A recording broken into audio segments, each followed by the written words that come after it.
Welcome students. Welcome है आपका online classes में।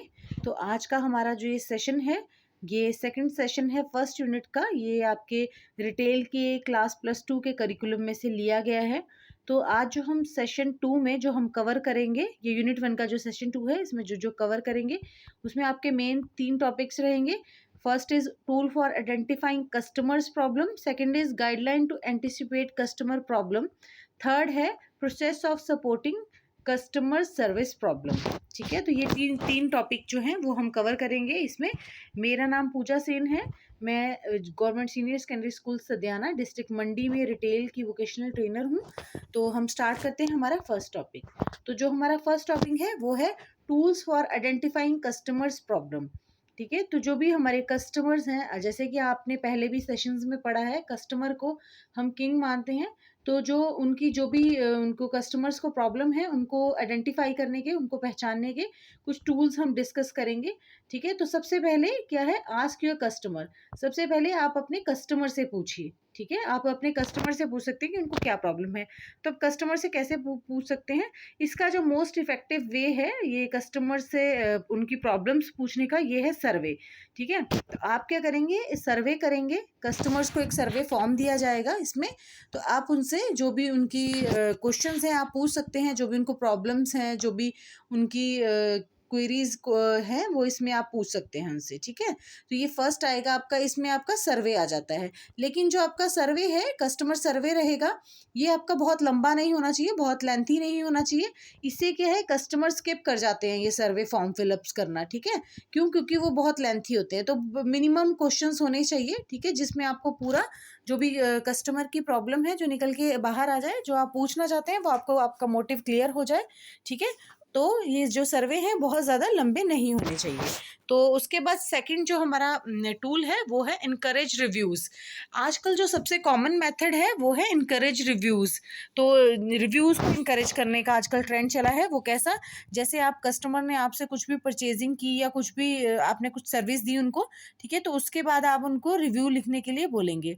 सर्वे में क्या होता है, आपके क्वेश्चन डिफाइंड होते हैं कि आपने उन्हीं क्वेश्चंस का आपको आंसर चाहिए। लेकिन रिव्यूज़ में क्या है, कस्टमर पॉजिटिव नेगेटिव जो भी लिखना चाहता है वो अपना, मतलब अपने मन की बात, जो भी उसको प्रोडक्ट से रिलेटेड या भी जो भी आपकी कंपनी से रिलेटेड, जो भी आपकी सर्विस से रिलेटेड कोई भी प्रॉब्लम है, उसको आसानी से कस्टमर उसमें रिव्यूज़ में लिख सकता है। रिव्यूज़ पॉजिटिव भी हो सकते हैं, नेगेटिव भी हो सकते हैं। पॉजिटिव होंगे तो आप जो भी जिस चीज़ की उन्होंने तारीफ़ की है कस्टमर ने, तो उस चीज़ को आप और एनहांस कर सकते हैं और अच्छा बना सकते हैं। ठीक है, उन पॉइंट्स को। और जिस चीज़ के बारे में नेगेटिव वर्ड्स बोले हैं कस्टमर ने, तो उन जो पॉइंट्स हैं उनको क्या कर सकते हैं आप, जो नेगेटिव रिव्यू हैं उनकी द्वारा आप प्रॉब्लम पता लगा के, कस्टमर की प्रॉब्लम पता लगा के उसको सॉर्ट आउट कर सकते हैं, उसको सॉल्व कर सकते हैं, ताकि फ्यूचर में किसी भी कस्टमर को ऐसी कोई प्रॉब्लम ना आए और आप उनकी इस तरह से आप उनकी प्रॉब्लम भी सॉल्व कर सकते हैं। ठीक है, तो ये रिव्यूज़ का जो टूल है, ये इनकरेज रिव्यूज़, ये सेकंड टूल रहेगा। उसके बाद आपका जो थर्ड टूल है वो है आस्क योर एम्प्लॉयज़। जो आपके एम्प्लॉयज़ होते हैं वो आपका जो सबसे फर्स्ट हैंड होते हैं जो कस्टमर से मिलते हैं। ठीक है, तो वो कस्टमर की प्रॉब्लम्स के बारे में, कस्टमर्स की जो भी क्वेरीज़ हैं उनके बारे में बहुत अच्छी तरह से जानते हैं, क्योंकि वही होते हैं जो कस्टमर से सबसे पहले मिलते हैं। ठीक है, तो वो कस्टमर को सबसे अच्छे से ऑब्जर्व कर सकते हैं कि कस्टमर क्या चाहता है। ठीक है, और कस्टमर उन्हीं से बात करता है। ठीक है, तो अगर आप अपने एम्प्लॉयज़ से सर्वे करवा सकते हैं, एम्प्लॉयज़ से पूछ सकते हैं कि कस्टमर्स को क्या चाहिए, कैसी फीडबैक मिल रही है उनको कस्टमर से। ठीक है, तो ये भी आपके लिए बहुत इजी मेथड रहेगा कस्टमर्स की प्रॉब्लम्स को जानने का, क्योंकि एम्प्लॉयज़ ही होते हैं जो सबसे पहले कस्टमर से मिलते हैं। इस तरह से आप कस्टमर की प्रॉब्लम भी जान सकते हैं और आप उनका सॉल्यूशन भी ढूंढ सकते हैं। ठीक है, उसके बाद जो फोर्थ टूल है हमारा, ये है ट्रैक रिटर्निंग कस्टमर्स। ठीक है, तो आप जो भी आपके कस्टमर्स हैं, जो भी उनका डाटा लेकर आप उनको ट्रैक कर सकते हैं। ठीक है, इससे आपको पता चल जाएगा कौन से कस्टमर दोबारा आपके पास आ रहे हैं और कौन से कस्टमर आपके पास दोबारा नहीं आ रहे। अगर कस्टमर आपके पास दोबारा नहीं आ रहे, तो वो क्यों नहीं आ रहे, आप उसका रीज़न जान सकते हैं कि उनको क्या प्रॉब्लम है और आप उनकी प्रॉब्लम दूर कर सकते हैं। अगर कस्टमर आपके पास बार बार आ रहे हैं तो उसके बारे में भी आप जान सकते हैं, उनकी पैटर्न्स और हैबिट्स है कि उनको क्या चीज़ अच्छी लग रही है और आप उस चीज़ को और इम्प्रूव करने की कोशिश करेंगे। तो इस तरह से आप कस्टमर्स का जो रिटर्निंग ट्रैक है उसको रख कर, उसके डाटा को रख कर आप इसको, इस प्रॉब्लम को, कस्टमर्स की प्रॉब्लम्स को आप जान सकते हैं। ये भी एक इम्पॉर्टेंट टूल रहेगा, ठीक है। उसके बाद जो हमारा सेकंड टॉपिक था इस सेशन का वो था guideline to anticipate customers problem, ठीक है। अभी अगर आपको कस्टमर्स की प्रॉब्लम को सॉल्व करना है, ठीक है, तो आपको उनको जानना बहुत ज़रूरी होगा, आपको कैसे उनको सॉल्व करना है ये बहुत ज़रूरी होगा। तो उसके लिए कुछ गाइडलाइंस हैं, ठीक है, जिनके बारे में हम इसमें पढ़ेंगे।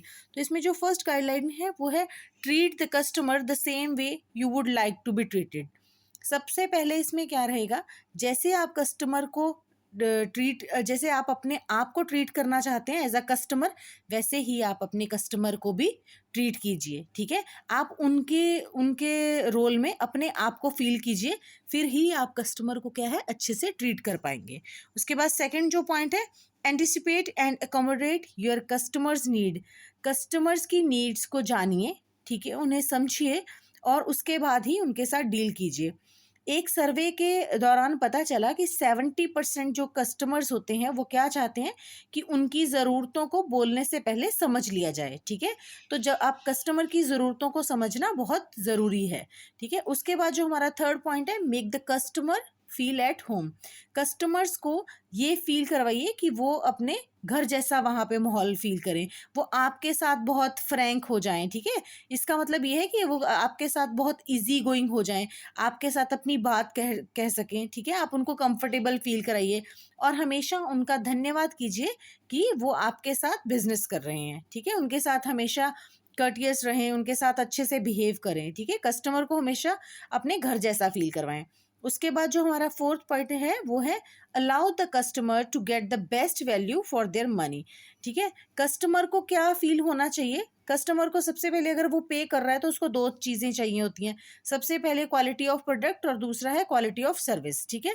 तो आप उनको हमेशा ये रियलाइज़ कराइए कि जो भी उनको उनके प्रोडक्ट मिल रहा है वो उनके लिए बेस्ट है, ठीक है। उसके बाद फिफ्थ जो आपका पॉइंट रहेगा वो रहेगा act to solve and all complaints and problems to the customer satisfaction. अगर आप कस्टमर सेटिस्फेक्शंस को 100 पॉइंट तक लेके जाना चाहते हैं तो आप उनकी सभी जो भी उनकी कंप्लेंट्स हैं, जो शिकायतें हैं, ठीक है, या कोई छोटी मोटी भी शिकायत है या कोई बड़ी भी शिकायत है या बहुत सारी शिकायतें हैं, उन सभी शिकायतों को अच्छी से हैंडल करें, ठीक है। जो कस्टमर की प्रॉब्लम्स हैं अगर वो सॉल्व नहीं होंगी तो कस्टमर आपके पास दोबारा नहीं आएगा, ठीक है। तो आपको कस्टमर्स के साथ बहुत ही अच्छे वे में पेश आएँ, उनकी जो भी प्रॉब्लम्स हैं उनको सॉल्व करें, तभी आपको 100% कस्टमर सेटिस्फेक्शन मिल पाएगी, ठीक है। उसके बाद जो हमारा 6 पॉइंट है वो है always be willing to do a little extra. हमेशा कस्टमर के लिए, ठीक है, थोड़ा ज़्यादा करने के लिए रेडी रहें, ठीक है। हमेशा कस्टमर को अगर आप सेटिस्फाई करना चाहते हैं, अगर आप उसको खुश देखना चाहते हैं, अगर आप उसको खुश रखना चाहते हैं, आप चाहते हैं कि वो दोबारा आपके पास आए और वो और भी कस्टमर लेके आए, तो आपको क्या है हमेशा उसको एक्सीलेंट सर्विस देनी पड़ेगी, ठीक है। तो ये यहाँ पे आपका जो आपके एक्स्ट्रा एफर्ट्स हैं वो आपको दिखाई देंगे अगर वो कस्टमर आपके पास दोबारा वापस आता है, ठीक है। उसके बाद 7वां जो पॉइंट है इसमें है always smile, be friendly, courteous and make eye contact when speaking to the customer. जब भी आप कस्टमर से मिलें अपने चेहरे पर स्माइल बनाए रखें, उसके साथ मित्रतापूर्ण व्यवहार करें, ठीक है। बहुत ही रिस्पेक्टफुली उनसे बात करें, विनम्र भाव से बात करें और उनसे जो है आई कांटेक्ट बनाए रखें। इससे क्या रहेगा, कस्टमर आपके साथ मिक्सअप हो जाएगा, वो आपके साथ खुश रहेगा, वो आपके साथ बात करना चाहेगा, ठीक है, वो और आपके साथ दोबारा दोबारा बिजनेस करना चाहेगा। क्योंकि अगर आप उसके साथ बहुत अच्छे से बिहेव कर रहे हैं तो कस्टमर चाहेगा, जितना कस्टमर को प्रोडक्ट अच्छा चाहिए उतना ही उसको सर्विसेज भी अच्छी चाहिए।